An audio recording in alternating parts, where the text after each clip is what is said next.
On yesterday's show, I said that, the temperature on Jonathan Smith's seat could get a little warm with the new athletic director, but does everyone agree with that? Clearly not. Is Graham Couch one of those people? We're about to find out.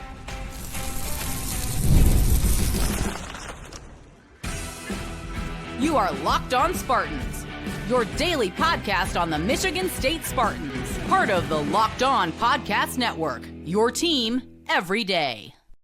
Today's episode of Locked On Spartans is brought to you by Game Time. Download the Game Time app, create an account, and use code LOCKEDONCollege for $20 off your first purchase. Spartan friends, Spartan family, Locked On Spartans listeners, thank you all so much for tuning in to Locked On Spartans, your team in green and white 5 days a week. Please rate, review, subscribe, comment below. If you think a new athletic director is going to get the seat of Jonathan Smith just a smidge warm, surely no one has some hard opinions on that.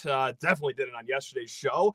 But guys, we are joined by the one, the only columnist of Lane State Journal, co-host of the Couch on the Roof podcast, and also softball extraordinaire. Yes, it is Graham Couch. And Graham, they were mean to me yesterday. They said I was doing clickbait. They said I was just trying to drive the good old-fashioned clicks over at Locked On Spartans. But I did say this to start yesterday's show. Like a week and a half ago, this would be an absurd conversation to have of Jonathan Smith potentially being on the hot seat.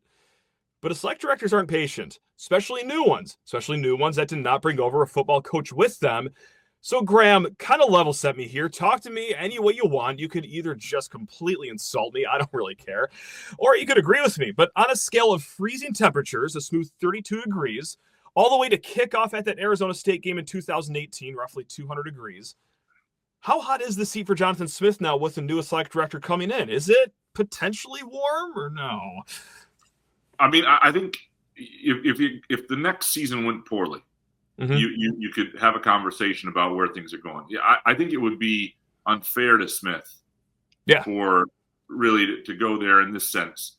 Like the reason Alan Haller is being let go is largely because it was donor relations, right? It was the donor base and there was some internal stuff too, but like that. It was people of power inside the organization and outside the organization, right? And so, and part of that has to do with the state of football and the state of the fear of how you finance football.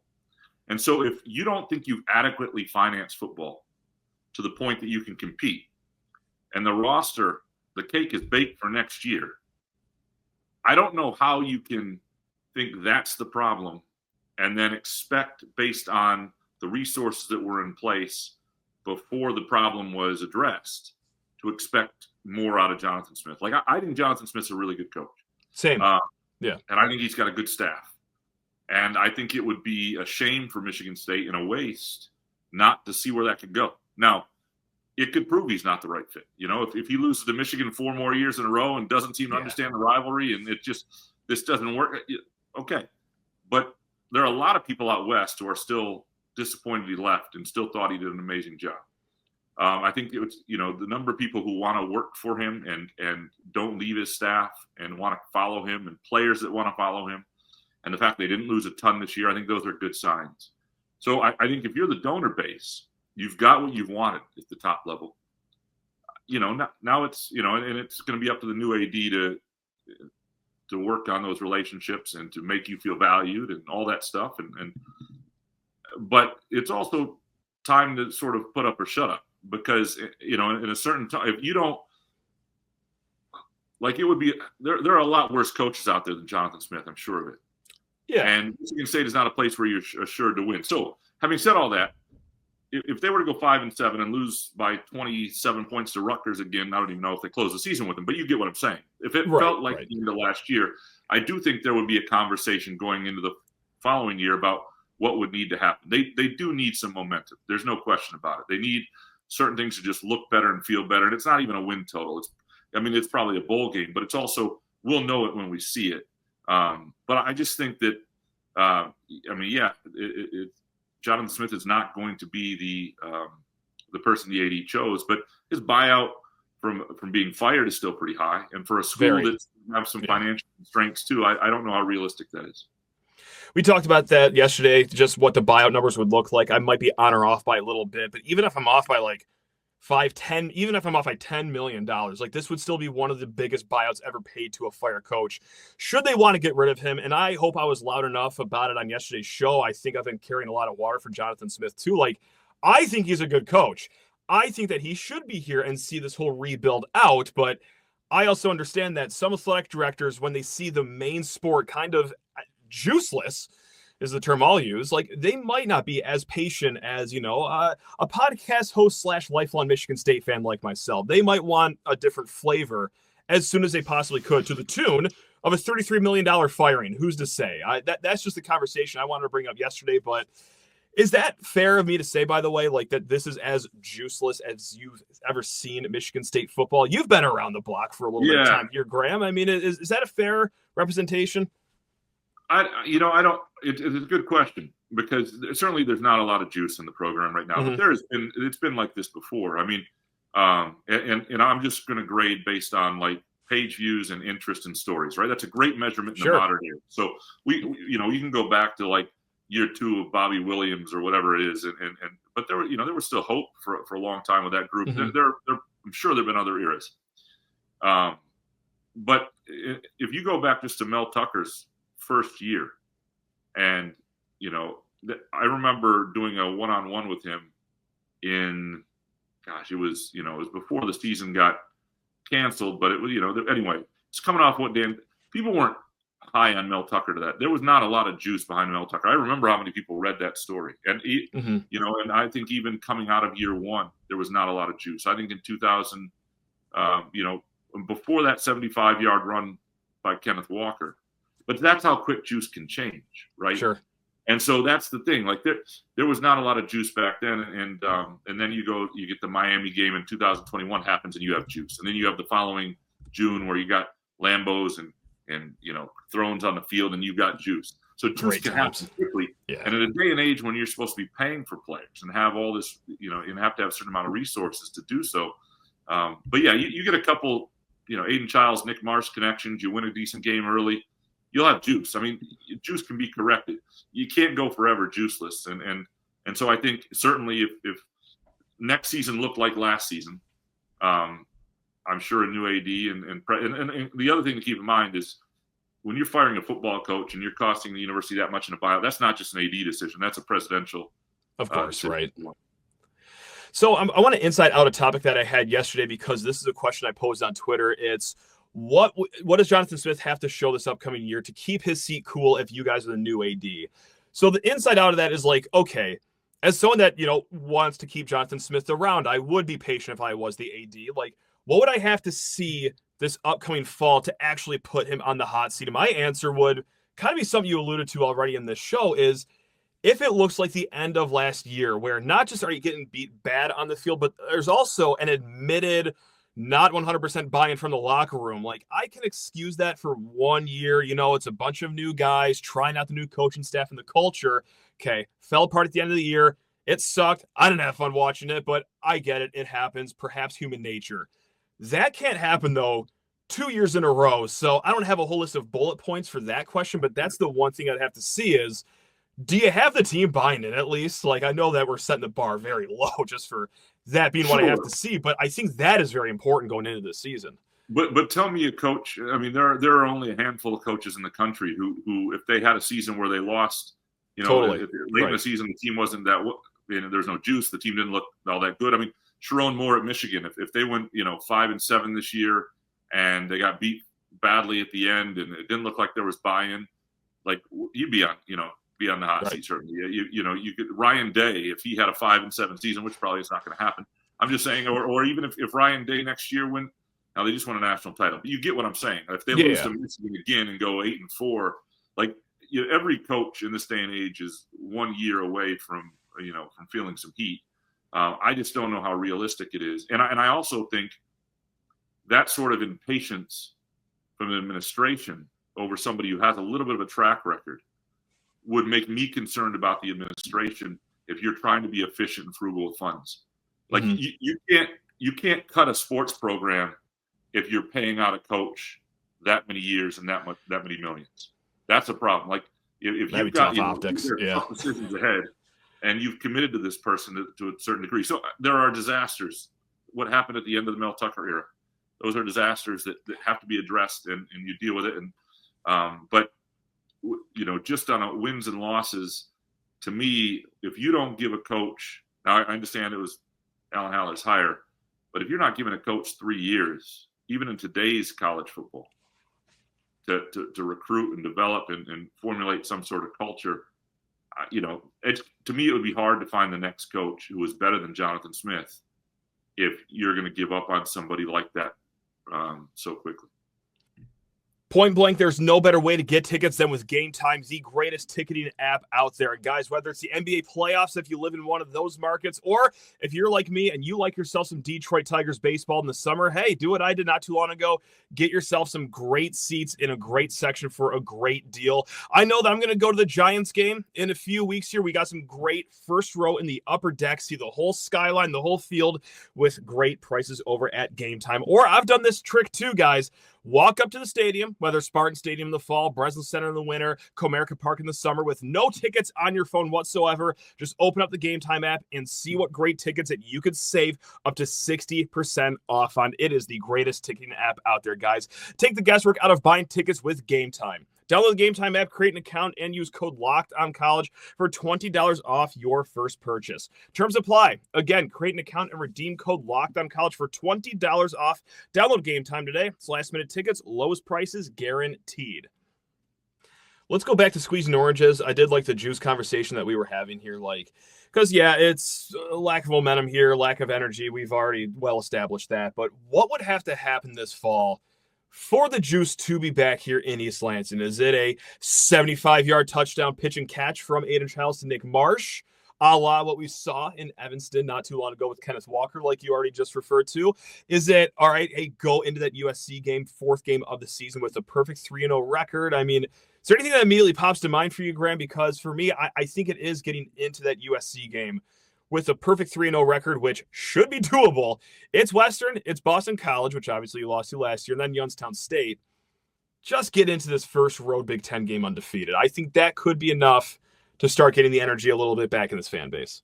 Yeah, I mean, let's think about previous times where there wasn't a ton of juice, or at least it was created, right? And it can happen at any point in any spot. Like you go back to 2013, that Iowa game. You're talking early October, I think it was October 5th, and all of a sudden that was coming out of the Notre Dame game, and you had angst and frustration, and obviously that was an elite defense, but it was like, whoa, okay, that's something, right? It happened and it carried over.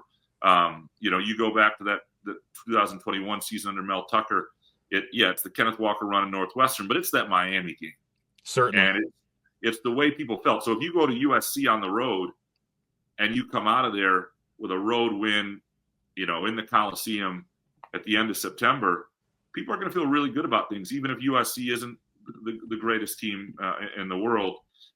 So it wouldn't take much. It would take a moment. It would take beating Michigan. If you get a hold of that rivalry, because before D'Antonio started winning big, that's what he did, right? He flipped the script on that rivalry, and that, if Jonathan Smith can meet the fan base where they are in that rivalry right now, and it's a tough spot because the Big Ten rivals that Michigan State had control of when they were in their heyday a decade ago have risen up and are in a really good place right now.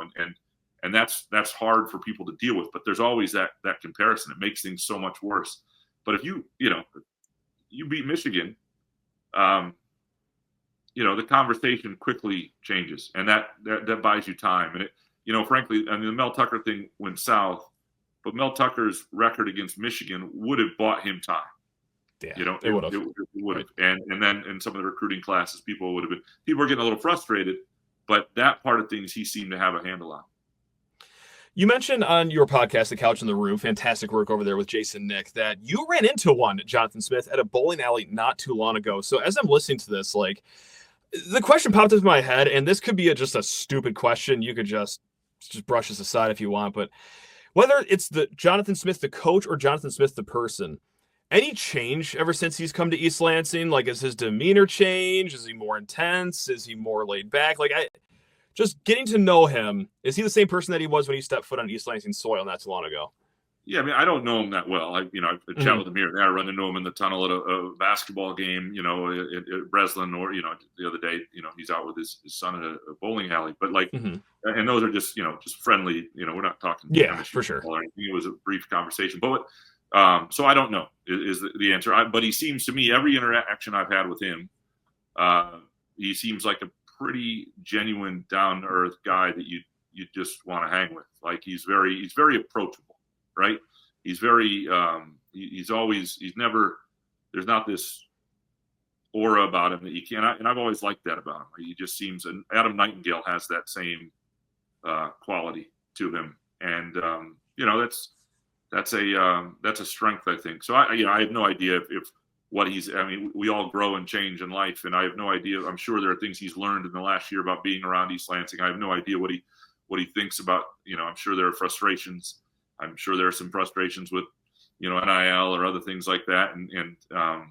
But he doesn't seem like somebody who loses grasp on the big picture. I don't know if I actually have changed in the 11 years since I've met you. When I was at the State News, I might be the exception to that. But, yeah, pretty much. Yeah, the same healthy relationship with my college sports team. It's great. Same priorities in life. You look 12 then. You look at least 14 now. So there's that. You've grown by a couple of years. Wait until I take my hat off. That's when I start. Not even needing to show my ID at bars or anything like that. But this is a toupee here. This is not even real. So that's how I do it. Oh wow, we've got a real who's who of hair fashion up here on the show right now. So. Graham, I actually got a call before we actually hopped on this little call right here, and it is the head of the search committee for this athletic director role. They wanted me to ask you to head up what they are doing with the search right now. So first and foremost, what would be the top thing that you were looking for in a new athletic director for Michigan State? Is it just simply track record of donations, having competency with NIL? Is it just winning programs at your place? Is it anything else that I haven't mentioned? What is at the top of Graham Couch's line items here? Yeah, I wouldn't care if they've been an athletic director at all in this day and age. I mean, if you just want because it's clear what is needed at this point is somebody who can, and it's not just, you hear the word, well, they need a fundraiser, but a fundraiser is, in this day and age, it's somebody who can, really walk in a space with billionaires and be comfortable with it and enjoy it as a people person, and is somebody who, if you were somebody who ran a large hospital or some sort of organization where you relied on donor types at a very high level and you've been very good at that, I would be interested in you.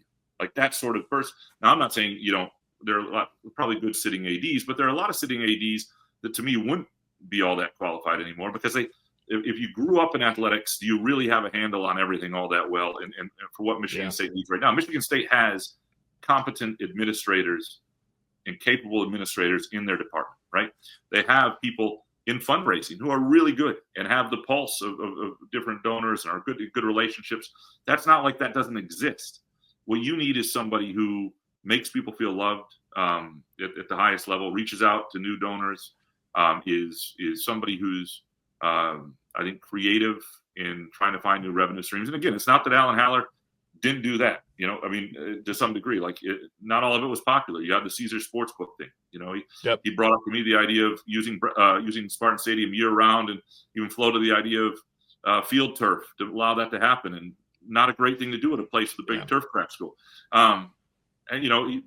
Look, you change the name of the field, the baseball stadium, to Jeff Ishbia Stadium. That did not thrill people. But you do certain things for financial. So he understood that. He understood the assignment. He just couldn't carry it out because of those donor relationships that I think had taken a hit going back, to the Jonathan Smith thing, and even there's some other stuff there. So but I would look for somebody who was, on the front foot in terms of creativity and flexibility. College sports is changing tremendously as we speak. I don't know what it'll be a year from now. If the House settlement goes through and there's revenue sharing, and you do have a clearinghouse of the NCAA for outside NIL, what a third-party salary is going to be. I'm going to tell you right now, Ohio State is not going to accept paying the same amount for football as Purdue. They're just not going to do it. So something's going to happen there. Something's got to give, and you've got to find a way to keep up and do other things that are within your conscience. But I'm very curious to see what it all looks like. So you've got to have somebody who's nimble, somebody who's willing to be creative. One of the things Mark Hollis did very well a long time ago was, I mean, he really raised the brand of MSU football and basketball to some degree, but big events and other things like that. And that may not be everything right now, but somebody whose mind is that way, is forward thinking, is, and so that's the stuff I'd be looking for, much more so than, hey, this person's been at Pitt for 5 years and they seem to know what they're doing. Like, some of that would matter. And you got to I always say, you got to let the interview do the work. It's not the resume. You should know it when you talk to people. And that should jump off the page at you. And people can trick you. I'm not saying you don't have to do your research. You've got to know, but that's what I would be looking for. And, you want somebody who's not an egomaniac. And I think that's important. And that wasn't Haller's problem either. He wasn't an egomaniac, but you've got to understand that the most important people in the athletic department are never going to be you. It's, Matt Ishbia, it's Tom Izzo. And if Jonathan Smith keeps winning, him. So you're third or fourth, maybe, if things go well. And you've got to have somebody who's willing to make tough decisions if you do need to cut a sport or things like that. So there's a lot there. But I wouldn't, that stuff, would it be helpful if that person existed who'd been the AD at Western Michigan or UCLA or wherever? Sure. But if I find those qualities in somebody else and I really like them, I think there's probably a base of people who are experienced at MSU who can do a lot of the other administrative stuff and work them through and help them in that transition. I think those are bigger qualities. Did you know your Fire TV is also an Xbox? Turn any TV into your gaming and entertainment hub with Fire TV Stick 4K devices. No console required. Just grab your paired controller, subscribe, or sign in to Xbox Game Pass Ultimate with EA Play included, and you're ready to play. Dive into hundreds of premium titles. We're talking EA Sports College Football 25 to Call of Duty Black Ops 6 and Avowed as easily as you stream your favorite shows. It's gaming made simple, and it's all on your Fire TV. With 4K streaming, you could also watch more than 1.5 million movies and TV episodes from your favorite subscribed services like Netflix, Prime Video, Disney Plus, Max, and so much more, guys. It is sensational how easy it is to pair the controller. Just use it as your console. As an Xbox user myself, and someone that's not really that technologically savvy, guys, I was able to do it no problem. It is sensational with Amazon. So head to Amazon.com/Fire TV Locked On to get started. Xbox Game Pass Ultimate subscription and compatible controller required. Available on select devices, including Fire Stick TV 4K 2nd generation, Fire TV Stick 4K Max 1st and 2nd generation, and Fire TV Cube 3rd generation. A lot of fans that donate, like at the smaller level, like myself, like the little guys, like there's a few zeros missing from our donations and what you're seeing from, the big guns. One of the big complaints is like, Haller never talked about where to donate. There was no real clear picture of NIL. There was no transparency. But also, like, I do have to step away and be like, do we matter? I think, I don't know the exact number, of course, obviously, but I would imagine it's somewhere in the realm of like 90% of the NIL donations are coming from the 10% top donors or something to that ilk. Do people like me, the lower level donors, just need to like just plainly shut up about the whole like, market us more, make us feel important? Because like in the grand scheme of things, are we important? Like, I don't know if we necessarily are. So do we just need to kind of just sit in the corner over there and let the big billionaires take care of everything, Graham? Or how does this go? How should I act? No. I mean, small donors are important and they're not important. Like in the grand scheme of things, in terms of the actual dollars they're going to give, right, aren't going to make a huge dent. You could do things though where you had we see it in political campaigns where you give a lot of people giving a little amount, right? And you could really try to do stuff like that to have something that made people feel good. And in terms of something they gave, that could be, you could have a name for the group and it could be some, whatever. You could get creative, and they could get more creative. And I understand that for a while NIL was supposed to be really outside, the realm of the school, and they were trying to, but it was not. There's a lot of stuff there that I think could be communicated better. There's, some of it is on the people though who run those collectives to be better at it. But in some ways they're doing MSU a favor. The other thing that's going to get really fascinating is, man, there is donor fatigue everywhere. And it's I'm sure there is. Yeah.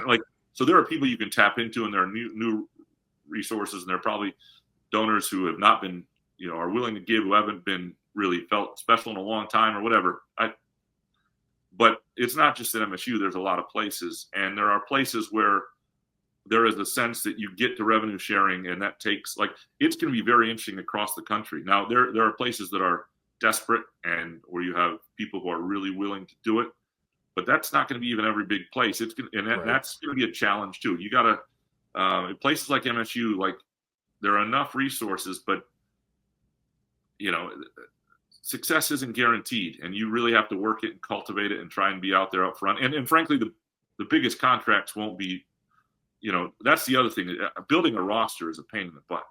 I mean, it really is.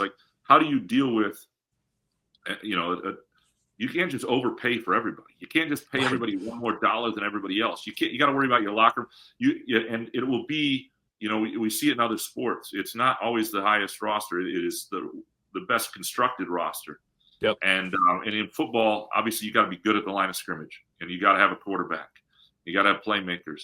But in a day and age where you're going to have 14 or 16 teams getting in the playoff, and that really needs to be the bar. That needs to be how coaches are judged. You get in there enough, you're going to have years you make a run. I do think that it's going to be really fascinating to watch universities and teams try to build these rosters and keep people and keep people happy. I think it's a real challenge. So they actually just come to you. They say, you know what, Graham, you're going to be the athletic director. Congratulations. We have exhausted all of our candidates, and you after all your great episodes of The Couch on the Roof and all your great columns, we've seen enough. What's line item number one that you are going to take care of? Is it Spartan Stadium? Are you going to appease everyone that is talking about the renovations? Are you going to do what my first thing would do and squash that new Olympic arena that is $150 million and put that money elsewhere, which I'm sure would go over great with a lot of people? What would you make sure that you do day one, first hour of being on the job as athletic director here? Yeah, I would put everything in the roster building in football, because here's the thing about Spartan Stadium and any old stadium that's falling apart. When teams are winning, stadiums have charm. When teams are losing, they're depressed, right? Yep. So Spartan Stadium is on the list. It needs to be addressed. There are parts that need to be, but it's not like you're going to tear it down anyway. You're not going to build a new. So there are parts of it that need to be really renovated. And but I would begin with trying to do everything I could to make the programs that matter to people as financially viable as possible to what the coaches need. That would be, and building, and really trying to, because you have a small window when you come in too with relationships. People need to feel like they're a priority enough that they hear from you quickly.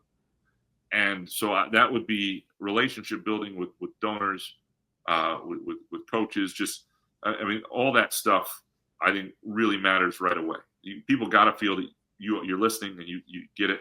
But then I would be trying to make those programs win and make people feel heard.